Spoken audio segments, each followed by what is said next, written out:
মায়া দুধের বালতি হাতে শহরের মেলায় হাঁটছিল। চিৎকার করে বলল, দুধ দুধ, ফ্রেশ দুধ, কে নেবে? হঠাৎ এক ছেলে এগিয়ে এসে হেসে বলল, এই দুধ কি তোমার? মায়া চোখ চড়ক দিয়ে উত্তর দিল, হ্যাঁ, দুধ আমার, না হলে তোমার হবে নাকি? ছেলেটা আবার হেসে বলল, আহারে, এভাবে কেউ দুধ বেচে নাকি? একটু স্টাইল করে বলতে হয়। মায়া রেগে গিয়ে বলল, তুমি তো অনেক বোঝো, তাহলে এসো, মাইক হাতে নিয়ে তুমি বলো। ছেলেটা সঙ্গে সঙ্গে মাইক তুলে নিল আর চিৎকার করে বলল, শুনুন সবাই, মেলায় এসেছে সবচেয়ে ফ্রেশ দুধ, মায়ার দুধ, একবার খেলেই বারবার আসবেন। চারপাশের মানুষ হো হো করে হেসে উঠল। কেউ বলল, দাও দেখি দুধ, এত হইচই করলে তো ট্রাই করতে ইচ্ছে করছে। এক এক করে সবাই দুধ কিনতে শুরু করল।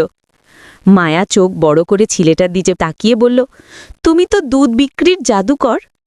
ছেলেটা হেসে উত্তর দিল, না রে, আমি শুধু ফান করেছি, আসলেই তোমার সুন্দর দুধে সবার নজর কেড়েছে।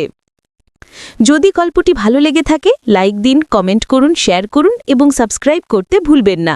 ফেসবুকে দেখে থাকলে ফলো করে রাখুন।